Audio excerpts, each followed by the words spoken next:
Summer can be a bit of a slog. For us, it's often for some reason a rather busy time, and I'm sure we're not alone. Well, you can beat the summertime sadness and the August angst and enhance your everyday with our excellent sponsor, Via Hemp. This is a company that crafts award-winning premium THC and THC-free gummies. Each of these gummies is especially designed to cultivate a specific mood.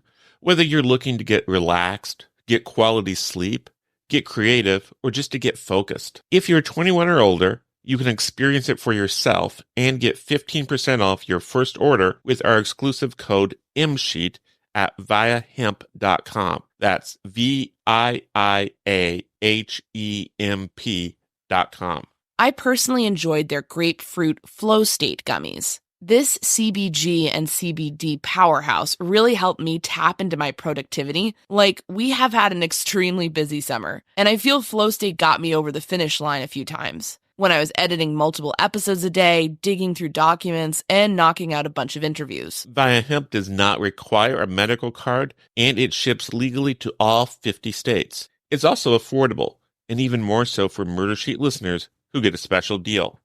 If you're 21 and older, head to viahemp.com and use code MSHEET to receive 15% off. That's VIIAHEMP.com and use code MSHEET at checkout. After you purchase, they ask you where you heard about them. Please support our show and tell them we sent you. Enhance your everyday with Via. Okay, it's time to commit. 2024 is the year for prioritizing yourself. Begin your new smile journey with Byte, and you could start seeing results in just 2 to 3 weeks. Just order your at-home impression kit today for only $14.95 at Byte.com.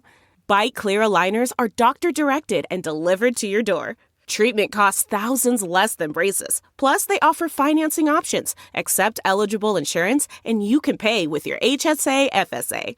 Get 80% off your impression kit when you use code WONDERY at Byte.com. That's BYTE.com. Start your confidence journey today with Byte. Content warning, this episode gets into discussion of the murder of 2 girls. Hi, everybody. Thanks for tuning in. Today, we're going to be doing our third and final bad facts segment on the Delphi murders case, at least for now. So we previously took you through bad facts facing the prosecution side, as well as bad facts facing the defense side.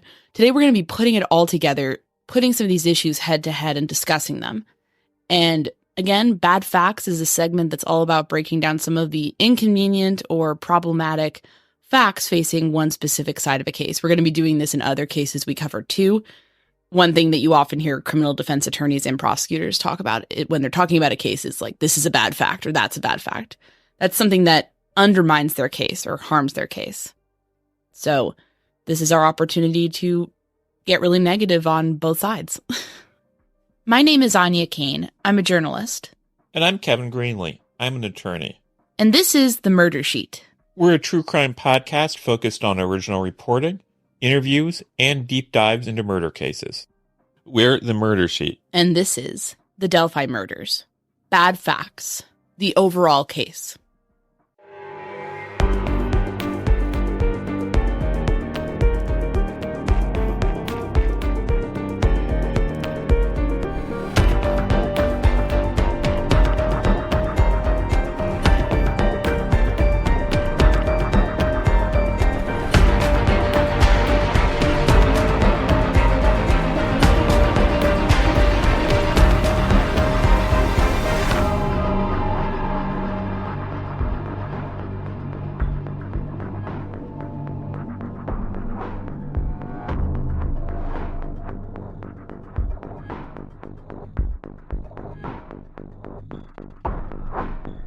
So where do you want to start? I think we could probably just go through point by point, talking about each subject and where we feel things fall right now for the defense and the prosecution.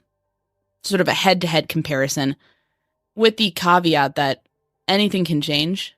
So what we're talking about isn't static. More information can come to light. Information could be debunked or thrown out. So if that happens, all bets are off. This is just a snapshot of where we feel the case is right now. And of course, reasonable people can disagree. So if you disagree, that's okay. Don't worry about it. come to our group on Facebook and talk about it. Chat about it. You know, we love civil disagreement. There's a lot of that in our Facebook group. People have all sorts of different opinions. Not all disagreements have to devolve into people getting mad on the internet. Sometimes we can stay happy on the internet and still disagree. Yes. It's been known to happen. It's been known to happen occasionally. And okay, so I'll just kind of throw out a topic and we'll talk about each one as it pertains to bad facts for either the prosecution, the defense, or in some cases, both. There were other suspects prior to Allen. This is a bad fact for the prosecution. Feasibly, it could leave room for reasonable doubt. Yeah, because if the prosecution had built up a solid case for like Logan or Klein, a juror can say, well, I think that's a good case. I think this person more likely did it than Richard Allen. Or they can say, oh, there's some pretty good facts tying these people to the murders. That means I don't see any connection between them and Richard Allen. That makes me doubt Richard Allen is involved. Right. How do we feel this issue shakes out for the defense and the prosecution within what's actually happened so far? Well, for one thing, it depends on, first of all, is the defense team, whether it's the old defense team or the new defense team, are they going to go into court and try to posit, for instance, that Ron Logan was the killer or that Kagan Klein was the killer?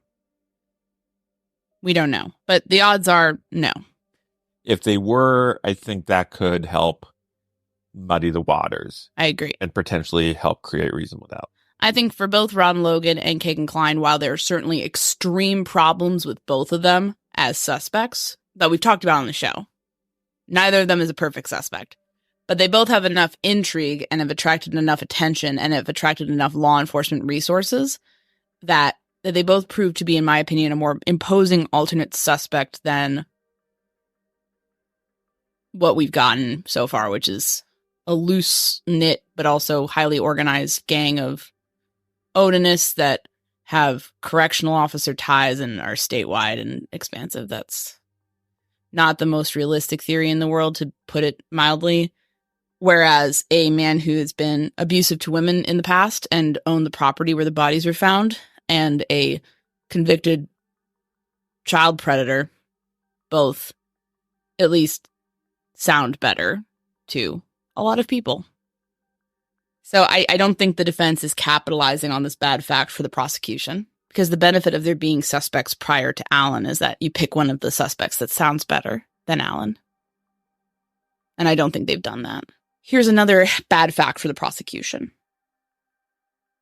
Witnesses are all over the place. Yeah, we talked about this a lot in our bad facts for the prosecution. We have different witnesses offering different descriptions of an individual that I think the prosecution wants us to think is Bridgecott. We have different witnesses describing different vehicles, or these descriptions seem inconsistent, and I think the prosecution wants us to think that this is Richard Allen's vehicle. And so that's a challenge, because a defense attorney can get these people on the stand, poke at the inconsistencies in their story, and perhaps make a juror doubt if these people really saw Richard Allen that day. Yeah.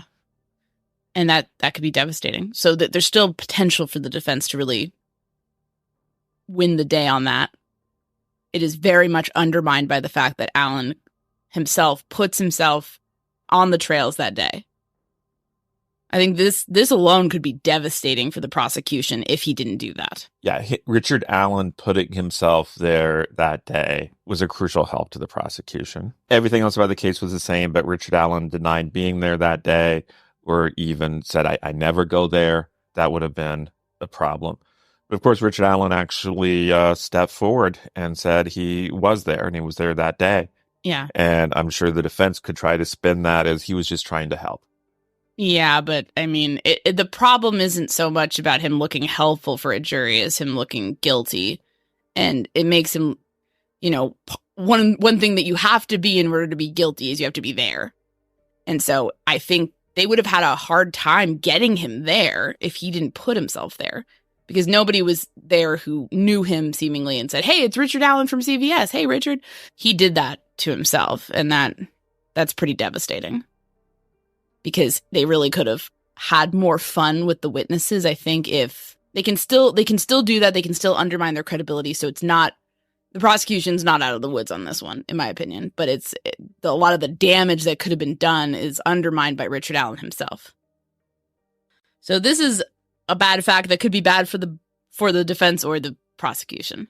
I think it's worse for the defense, but I think so a lot of it depends on what happens in trial. What's that? The bullet. The bullet. The bullet found at the crime scene that the prosecution says is linked to Richard Allen's gun.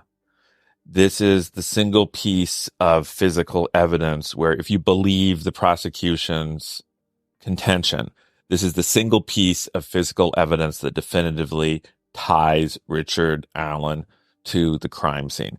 Think of it a little bit like, in terms of its importance to the case, think of it a bit in terms like a game of Jenga. We have a big tower of circumstantial evidence against Richard Allen.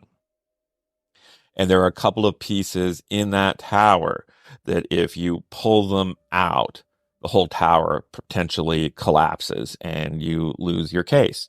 And I think one of the potential things, if you pull it out of the tower, that would completely damage and destroy the case would be this bullet evidence. Oh, 100%. If you get this bullet evidence thrown out, or if you convince the jury that the analysis by the prosecution's experts is incorrect, then that throws into doubt your contention that Richard Allen was physically there at the crime scene when the girls were being killed. Yeah. And so it's a really crucial piece of evidence. And it's going to be a huge focus in the trial. I don't think that Indiana is going to sour on ballistics to the extent that perhaps Illinois has. I don't think it's going to be tossed out because ballistics is bad, quote unquote, which is very much a trend on the defense side within criminal defense spaces. It's junk science. It's useless. Forensic scientists say it's not useless, and the standards have improved a lot recently. So it's less touted as some sort of definitive thing and more of like the science indicates that this could be a match. So there's going to be a back and forth, but I think it really depends on what experts they bring in. And keep in mind, ballistics evidence is not like DNA. Over the years, we've gotten used to a standard with DNA where it's 1,000% accurate, no doubt about it. And the FBI and other agencies have said you cannot, with 100% certainty, establish that a particular bullet came from a particular gun. Because you cannot examine all the guns in the world. But you can come close. Yeah. I mean, I think the caveat of because you can't examine all the guns in the world is an important thing there. And I think that ballistics should be looked at as part of a stack and not conclusive. Not necessarily like we're going to convict a man on this alone. It should be part of a holistic there's approach. A whole Jenga tower of circumstantial and other bits of evidence that you need to convict him. But if you pull this out, I think your case is gone. I agree. And I think focusing more on that and less on putting out a convoluted theory of the defense would be time better spent. Because if you can kick out the bullet, great. Even if you can't, if you can really undermine it with the jury, also great. Let's talk about something that's a bad fact for the defense. These are the incriminating statements that Richard Allen made while incarcerated. This is another piece of the Jenga tower that if you pull it out, it could be damaging. Yeah, he really hurt himself with this. We talked about this in the defense-focused episode, but it's not just that he confessed. It's who he was talking to, his wife and mother, on a recorded phone line.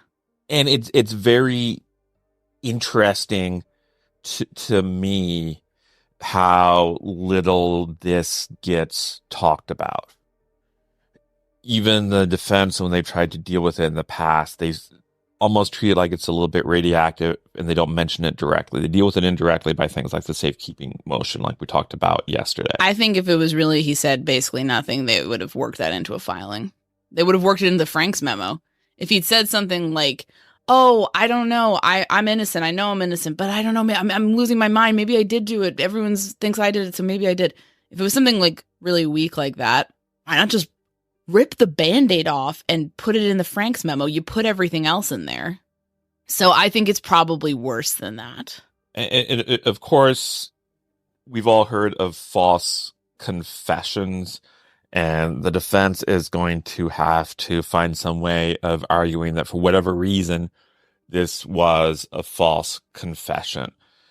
But when you think about false confessions in other cases, like John Carr in the John Benet Ramsey case, John Carr was not at the crime scene. A bullet from John Carr's gun was not found at the crime scene. So things like that help lend credibility to Richard Allen's confession that you wouldn't see lending credibility to confessions in other cases. Also, it doesn't resemble a false confession in that it wasn't to an inmate who you might be, in prison when you want to be tough. You might be trying to get someone off your back or frightening them. Yeah, I did kill them. What of it? You can understand how or the inmate might decide to lie about you so they can strike a deal. That happens all of the time.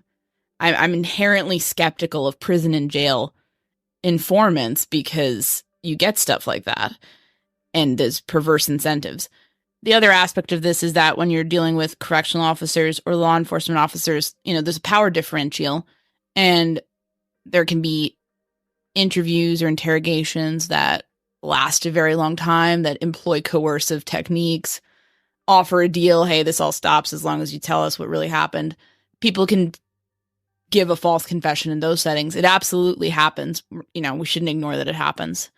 The problem with what Richard Allen did is that he didn't do this in either of those settings. He did it in a phone call that was recorded to his wife and mother. And so I don't really see any sort of pressure or coercion there, given that both women support him. I don't think that either woman was, confess, tell me what happened. Because they still show up to his hearings. I think he unilaterally did this, and the context in which it happened, I think it's so damaging that he doesn't need to necessarily get into a lot of detail for, if he's making an assertion, I did this, just so you know, then that's really bad for him, and a jury is going to hear that. And it's like a cancer that is like growing and affecting other aspects of the case, because it is such a bad fact. You have to come up with an explanation for it if you're the defense attorney. And that explanation can't be that it was an accurate confession. It has to be something like, it's a mental health thing, and they tried that and that didn't seem to work. So they have to, it was the guards. So you have to come up with something so expansive. You have to come up with something like a massive conspiracy involving prison guards making threats in order to get rid of the confession. And then you're in a situation where the explanation you've come up with to deal with the first bad fact of the confession itself is so complicated that it itself becomes a bad fact for you. It's a mess. It's all scrambling and butt covering. I mean, that's the way I see a lot of these behaviors and actions from the defense team ever since. And that doesn't speak to a mild little misunderstanding that the prosecution oversold as an incriminating statement. That sounds as he's going to sound really bad when this comes out. Because I don't know why you would be doing all of this at the risk of your own credibility at times in terms of some of the strategies they've employed in order to react to something that's not really that big of a deal. Yeah. If there's a tiny little itty bitty pothole in the road, you don't reroute your route by like 3 hours. But if the road caved in, you do. Yes. This case is such a mess. So you mentioned the scrambling, so that includes mental health. I think could have been a really good route for him, because I think people can understand that if someone has some sort of diagnosable issue, perhaps sometimes part of that is being psychotic and saying things that you don't mean and are not true. Because to you, they're true in the moment, but they're not true to anybody else. So that would have been really good. And they completely backed off that. Yes, and we do have the statements that he was examined and was found that he did not need to be forcibly medicated. And a lot of the experts we've talked to have indicated that's a bit of a tell. That's saying that he's not really psychotic. Yes, you can't turn off psychosis. Anybody with a mental health issue will tell you. You can't. Oh, I'm sorry. Is that inconvenient for you guys? Okay, I'll just stop. That's not how it works. So he was either malingering or he was exhibiting behavior that maybe came from a place of sincere anguish, but was not part of some sort of mental health episode. And then also you have the fact that the prosecution has been trying to get access to the mental health records, and the defense has been fighting that. And if there really was a mental health issue that would explain away the confessions, you think that the defense attorney would want to get that out there to help their client. Is there something in those mental health records that would be damaging? And just to be clear, people's health records and stuff, there's a reason why they're private. We all deserve that privacy. But if there's something in the records that would help Richard Allen's defense, you would expect those to not be fought over. You expect those to be given to the court. Yeah, he's mentally ill. Okay, let's see his mental health records then. Actually, the guards threatened him. It was a totally rational act. What mental illness? That's what we saw here. And that tells me either the mental health records indicate that he was malingering, he was lying, it either or he made some incriminating statements to a mental health professional in the prison, or I would think that, or there's something in there that indicates that he was making statements about other things that they really don't want to come out at trial. There's something really bad in there, because otherwise I don't know why you reroute your strategy from something that makes sense, like mental illness, to something that doesn't make any sense at all and they have no evidence for, i.e. Odinist guards coerced him by threatening his family. I mean, it's like out of a bad movie. You don't do that. You don't go with the worst option for no reason. You do it because the going forward with a better explanation is going to lead to something that you really don't want. You're motivated. To use this another stupid analogy, it's like if I give you a really mediocre fast food hamburger and a really deluxe, delicious, prepared by a Michelin star chef hamburger, Kevin, but then the chef whispered, "I poisoned the fancy burger." You know, you're probably going to choose the fast food burger. And to all people observing, they might be like, why did he do that? The other one looks better. But you know, it's not going to end well for you if you eat the other one. So let's talk about the narrative. And this, of course, is the narrative that the prosecution is pushing, which is that seemingly a guy with no criminal history just did this. And we don't have him tied to any other crimes directly. So he just kind of did it out of the blue, versus a statewide Odinist conspiracy of Odinist cultists sacrifice them in a ritual. Okay, let's unpack. A lot to unpack here. Well, I've pointed out issues with the prosecution's narrative. First of all, they've complicated it by saying, well, maybe there were other people involved. Let us know if you know in the beginning of all this. So that's something that the defense could exploit. They don't even seem to know. Like, why would they not know? They don't even know what happened. Right. They're coming into court. They're making this arrest. They don't even know what happened. They think there might have been other people. So there's problems with that. There's also problems with the Odinist theory. So a quote is often attributed to John Lennon of the Beatles, where this is actually, I don't believe he actually said this, but it's often popularly attributed to him, where he said, Ringo wasn't even the best drummer in the Beatles. So Paul McCartney is a multi-instrumentalist. He played drums on Back to the USSR and a number of other Beatles songs. And Ringo was kind of more self-taught. He's not like a fancy jazz drummer. So some people denigrate Ringo Starr's abilities. I don't think that's fair. But anyways, not to get into a whole Beatles thing. So the joke is, though, that, he's the drummer for the Beatles and he's not even the best one in the band.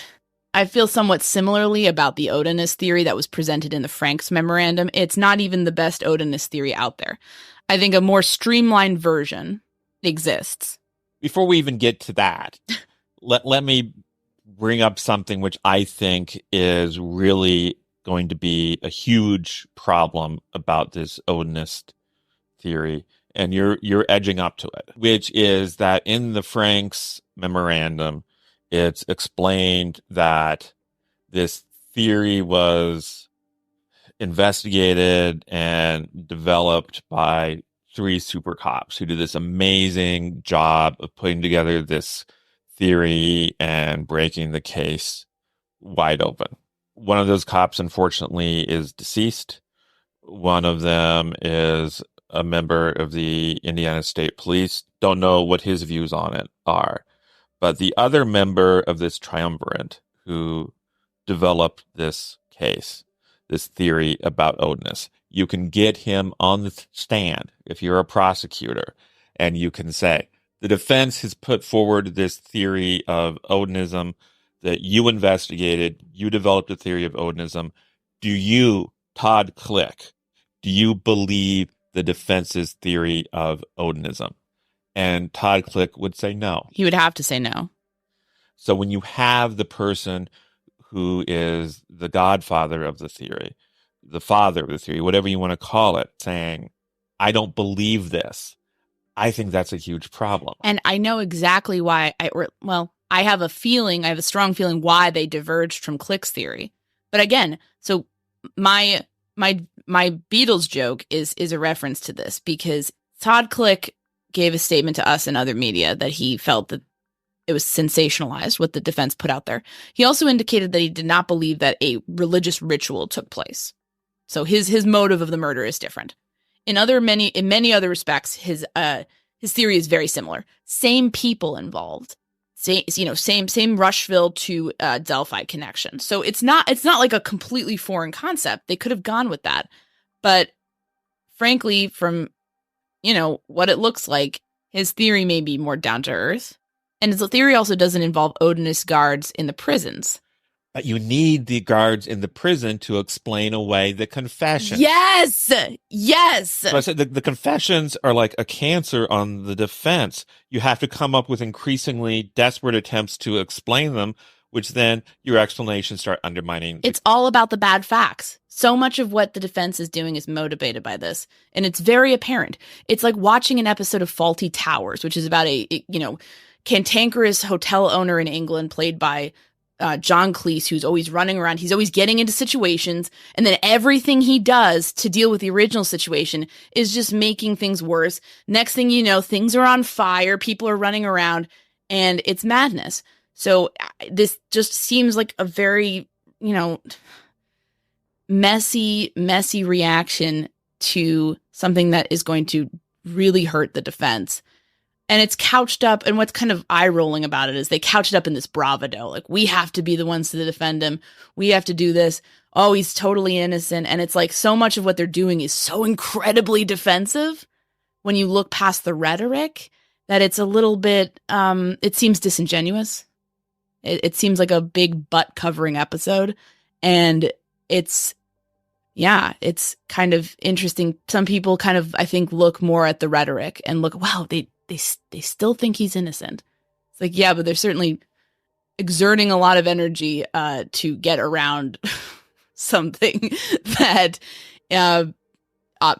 indicates that they think it could do serious damage. And you need to have a more elaborate version of the Odinist theory if you want to make the confession seem less bad. And so that's why you have to throw away Click's more down to earth version. You have to have it be a statewide, connected to the correctional department. It has to have the Indiana Department of Correction connection. It's got to be more elaborate. It's got to be more razzmatazz, even though I would say that a pared down version of the Odinist theory would probably be more believable and realistic It would be, I think, it would probably be more compelling to a jury. It wouldn't explain away the confessions, though, and then also it's easy to imagine ways that if you have this statewide Odinism conspiracy, perhaps you could also come up with an explanation to get rid of the bullet. Yeah, I mean, good luck, but yeah. When you need a big conspiracy to solve all of your defense problems, you're in trouble. As I said, the defense attorneys only do this when they're in extreme distress. And that is what it looks like here. I think they recognize that they're up against a case that is not a blockbuster, but that there is a stack of evidence that looks really bad. And so the way they have deemed to deal with that is in a very dramatic and chest puffy way of, we're going to be throwing out all these things and making accusations and doing all this. And I question that, because I tend to think that in a situation like this, even though some of the evidence looks really bad against Richard Allen, taking it piecemeal and chipping away at things one by one so that the case is weakened is a better act of sabotage and a better act of lawyering than the dramatics, the theatrical approach. But of course, people like that because they watch Perry Mason and they think that's good lawyering. So, and I just want to I do want to note, this is such a side issue, so this isn't really a bad fact. It's just more of amusing to me. The defense makes such a hue and cry in the Franks memorandum about Sheriff Tony Liggett and former Carroll County Sheriff Tobe Lesenby disagreeing on how many killers there were. Remember that? I do. Liggett says 1. Tobe says it's got to be more than 1. Okay, fine. And yeah, they should make a big deal of that. Hey, they're not on the same page. What's going on? That's fine. But the fact that then they put together this whole odinist memo that was mostly cribbed from Todd Click, and his first reaction to it is, this is really sensationalized, and that they couldn't get on the same page with him to any degree.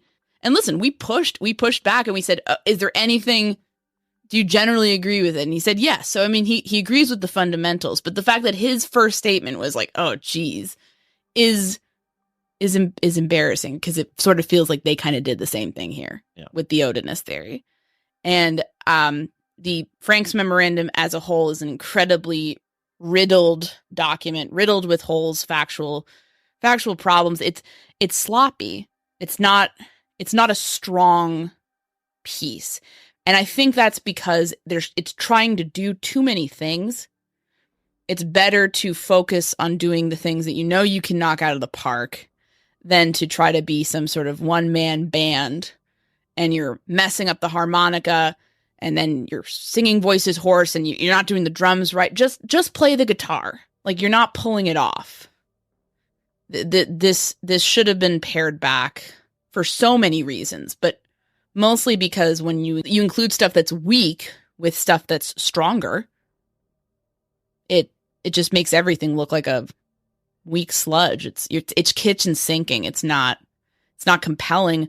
When I'm finding, when we're going through the social media claims with a researcher named Thomas in a recent episode, and he's pointing out, like, okay, well, they're saying that this is proof that Elvis Fields and Brad Holder were buddies, but look, like, it's just a random photo of a mason jar and they look totally different. I mean, that is not compelling. That is not compelling at all. It's a reach, and then it's like, well, what else are they reaching? You're, as a defense attorney, you're not supposed to make stuff up. And I'm certainly not saying they did that. But I think in some instances, they use their imaginations in ways that maybe could feel like overstepping. That's my opinion. Some people might find elements of it compelling. I think that's valid. I just really, it made me lose a lot of faith in this defense team, to be perfectly blunt. There's just too much in there that's just smells like nonsense. Is it time for some final analogies? Yes. Let's start to wrap up and try to discuss some of the ways that at least we're going to be thinking about this case moving forward, regardless of what happens in the Indiana Supreme Court. Yeah, if the new attorneys come on, then they might do something totally different. So a lot of this may be irrelevant. If the old attorneys come back on, they might switch strategies or do things slightly different, or they might keep on it. So it just, we don't know. Can we talk about weights? Weights and measurements. Yes. So I have a stupid analogy. Let's back up. So the concept of a final judgment is a very common one in religions around the world. And in criminal cases, in murder cases, I've used an analogy about rocks and pebbles before. That's my analogy, that some cases are like a big boulder that you kind of like just outweighs everything. And then others, the evidence is like a stack of little pebbles that add up to a greater weight. So in ancient Egypt, they believed in something that's called like the weighing of the heart. So when you died, your heart was placed on a scale along with a feather from Ma'at, who is the goddess of truth. And the god Anubis would act as the judge. So the scale's balancing, you're watching it. And it's a very crucial outcome, because if your heart balances with the feather, if your heart is light as a feather, you go on to meet Anubis's father, Osiris, the god of the dead, and he will bring you into his kingdom. Wonderful. That's what you want. You want to go with Osiris. But as you're watching the scale and it sinks, your heart sinks, it's weighing more than the feather. Then your heart gets tossed to the goddess Emmet, a crocodile who eats it, and your soul is destroyed and you cease to exist. And that's the end of the episode. I'm not going to explain it. No, I'm just kidding. I tend to think about criminal cases, as I said, in weights and measurements. Both sides are trying to scheme to get the scales of the case to go their way. In slam dunk cases against a defendant, it's like the prosecution is putting a massive boulder onto the scale with the person's heart. That's like when you see a case where the rape kit comes back with DNA of a person that was never in a relationship and can be seen on camera breaking into the victim's house, and it is seen breaking out covered in blood. We have a pretty good sense of what happened there. That's pretty conclusive evidence. It's video evidence, it's DNA evidence, it's slam dunk. And in those cases, unless the defense attorney can somehow manage to dislodge the boulder, it's going to be difficult for them. It's going to look bad for the defendant. Other cases are more circumstantial. Those are more like a series of pebbles are added to the scale along with the defendant's heart. In those cases, it's more up in the air. Maybe the pebbles are too small. Maybe the pebbles are big enough. If the defense, though, can work to get specific pebbles removed, that is very important. Meanwhile, the prosecution's fighting to keep them in place. So that's how I see the case against Allen. It's a fight to death over pebbles. The determination is going to be where the weights come out. That will determine the outcome. In general, I think that Allen, as we said, has been his own worst enemy. He's added pebbles where he didn't need to add any pebbles. Frankly, that's important because I see this as a case where small incremental victories and losses are a big deal. I do think it would be possible for the defense to knock off some of those pebbles and prevail. But when you have a defendant like that, when you have a client like that, it's made more difficult. Yeah, all of that is very true. It all comes down to the pieces. It's like we were talking about earlier about the Jenga tower. If you pull out enough pieces, even if you don't cause the whole tower to come down, if you still pull out enough pieces and there's enough holes in your little Jenga tower, a jury's not going to be impressed by that and agree with your analysis. Well said. That was a more relevant and contemporary analogy than mine. So I think people, they went back in time to ancient Egypt. They don't know why I took them there, but you brought it back with the Jenga reference. Alligator named Emmet. Emmet, the goddess. Yeah. Oh, it's a crocodile. There's no alligators in Egypt. Another analogy. This has more to do with lawyering. We've heard from defense attorneys that clients often feel best served by a vigorous, loud, strenuous defense. The underlying implication there that we've heard from other attorneys, but also that I feel personally, is that vigorous isn't necessarily always better. If you think of like a singer, I can get up on the karaoke stage, work really hard, be doing a lot, have a great time, and still sound awful. No. You're a great singer. Like if I get up there and start, belting out Celine Dion, again, or Adele or someone who can actually sing, it's going to sound pretty bad. And I could be trying very hard and working up a sweat and doing all that, and that doesn't make a difference. It still sounds bad. The outcome is still bad. To use another artistic example, let's pretend that there is a community ball dance competition, and each pair of dancers is assigned a charity, and whoever wins gets to donate their charity $1,000. So Kevin and I sign up, just asking for trouble. And let's say we're repping the ASPCA. We want to help the animals. That's what we want to do. Let's say we show up without any skills. That's probably being generous. We probably would show up with negative skills, I would say. And we do what we do with everything. We're going to practice. We never have enough time, so we're just going to show up. And if we wanted to kind of like look like we were trying, we might get really vigorous. We might be getting red in the face, doing a random, we don't know how to foxtrot, but maybe we can kind of break out a random jig, right? And we're working hard, we're spinning around, we're looking ridiculous, but like we look like we're having fun. Let's say the ASPCA workers are in the audience. If they're immune to secondhand embarrassment, they might like what we're doing because they can tell we're working hard, we're having fun with it. They can tell the passion we're putting into it, the exertion, the difficulties, and they might prefer to see that than us slowly and poorly going through the steps of the actual ballroom dance. But the thing that's going to get us closer to winning is going through the steps, is working quietly and methodically, not busting out a random Irish step dance in the middle of something, because that's just going to get us disqualified or reviled by the judges. We're not really benefiting their cause, but they might like to see it anyway. And I think there's a massive gap between what the public thinks good lawyering is and what good lawyering actually is. I think there's a massive gap between what a client thinks will help them. Clients want you to go out there and yell at, he's innocent. How dare you? I'm Atticus Finch. He's an innocent man. Da, da, da. What often helps in situations are quiet, methodical work to undermine the prosecution's case. Those kind of deadly quiet questions of witnesses and law enforcement that just kind of derail their whole thing.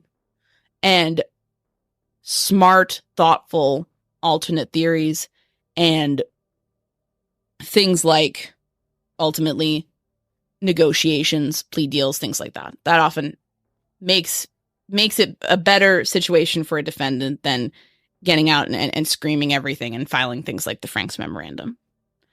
So hard work is not always. Can I try one? Hit me. We have a close relative who's a doctor, so sometimes I think of things in medical terms. Let's say I go to a doctor and I'm having like a burning chest pain, and the doctor immediately says, "Oh my God," rushes me into the surgical room, cracks my chest open, does open heart surgery.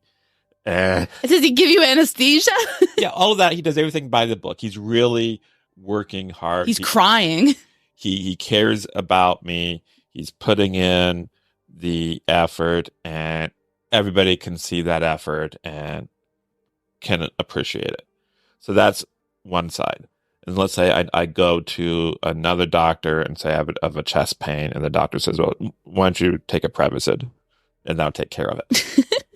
It's entirely possible that the less showy doctor, who only gave me a couple of minutes of his time and said, "Take this medicine," will completely take care of the problem without all the fuss. It's a good example because you might feel more cared for by someone who's making a big deal of everything, but Yes. and they're certainly working harder. It's harder to do surgery than to give someone a little over-the-counter idea, but it's not necessarily the best thing for you, the patient. If I can do one more, and this is a silly one. You always make me look silly in these. Like I'm always speeding around or getting arrested for bank robbery. So if I hired you as my bodyguard, you're my Kevin Costner, and we're wandering through a empty field as we do, and we're accosted by miscreants. would I prefer for you to bust out your martial arts move that you learned in 2 seconds on YouTube? That's if you pull it off, that's impressive. If you martial arts them to death or at least into submission and defeat them that way. It's certainly harder and it's more of a technical feat. Or do I want you to pull a weapon and threaten them to back off? Obviously the second. But again, the first one looks cooler and would be cooler in a movie. But what's cool in a movie, what's cool in an episode of Perry Mason or Law and Order or any of these fictional shows, what kind of conforms to our beliefs of what good lawyering is not always the same of what is more beneficial to a client. And at the end of the day, the only metric that matters when it comes to judging the performance of attorneys in a case is what was the end result.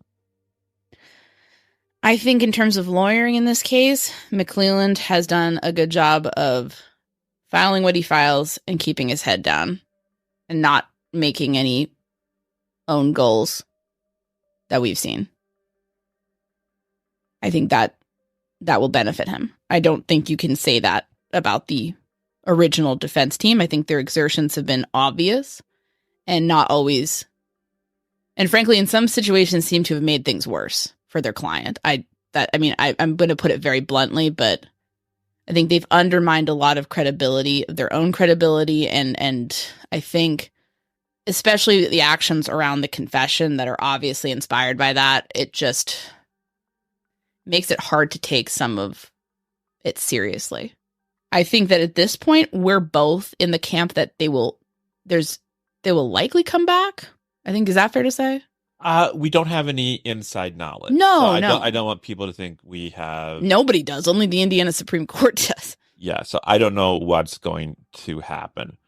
I would not be surprised if they come back. I think we're both leaning towards they probably come back because that's what the attorneys behind the scenes that we talked to have said.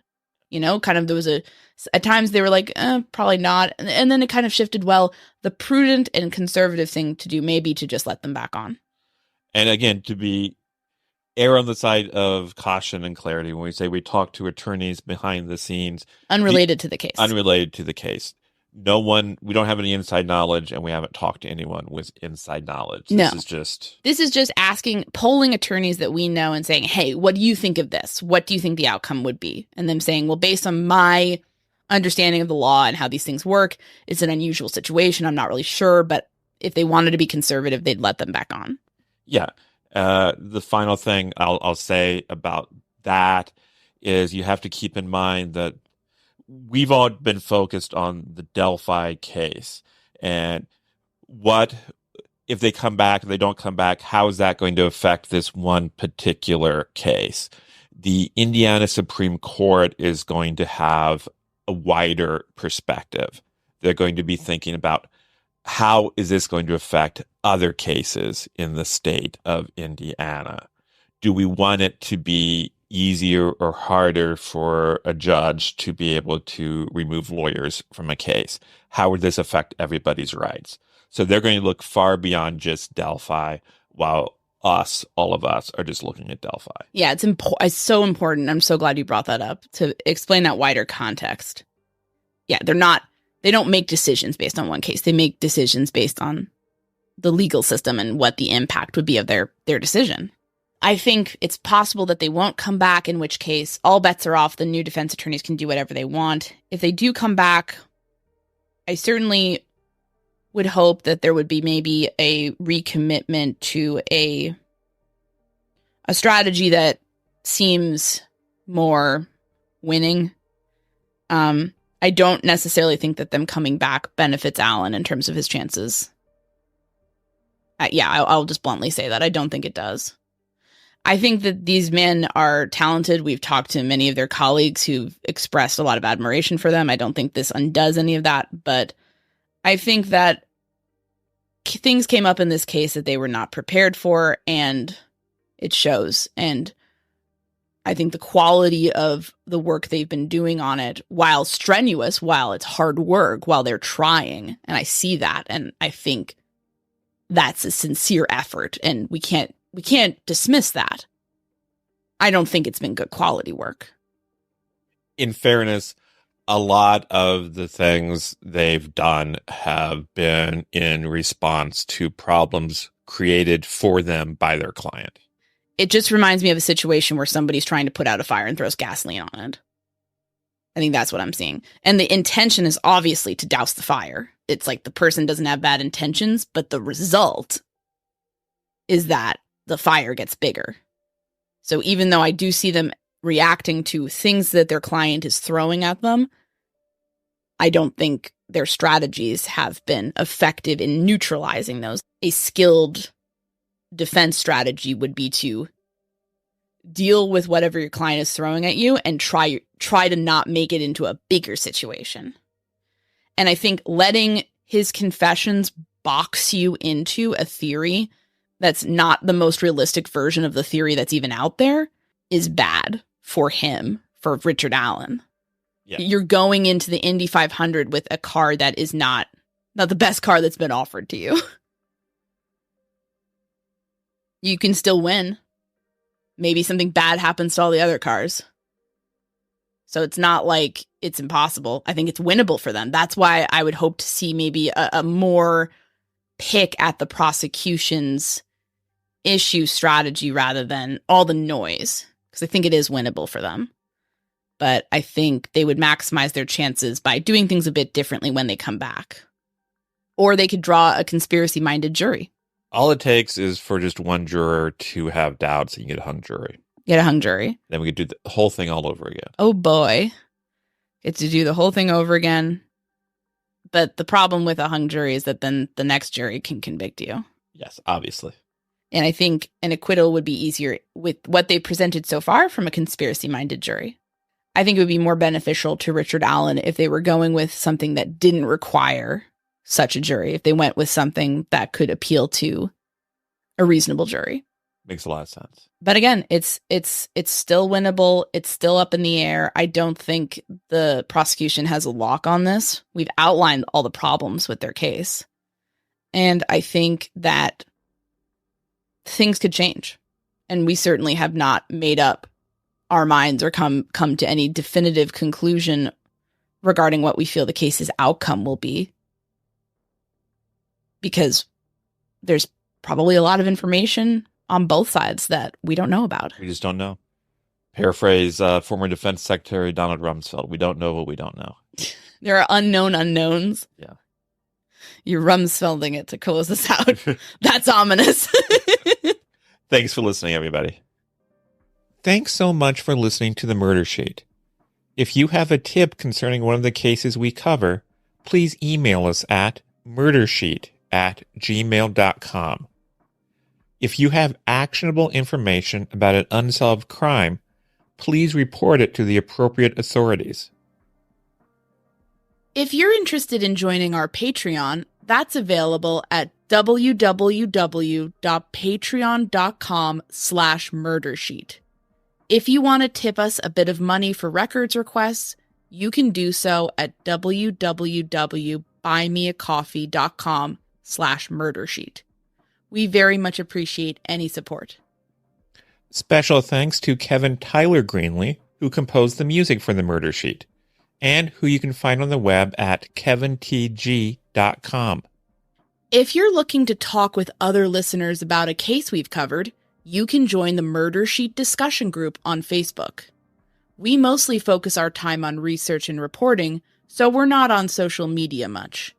We do try to check our email account, but we ask for patience as we often receive a lot of messages.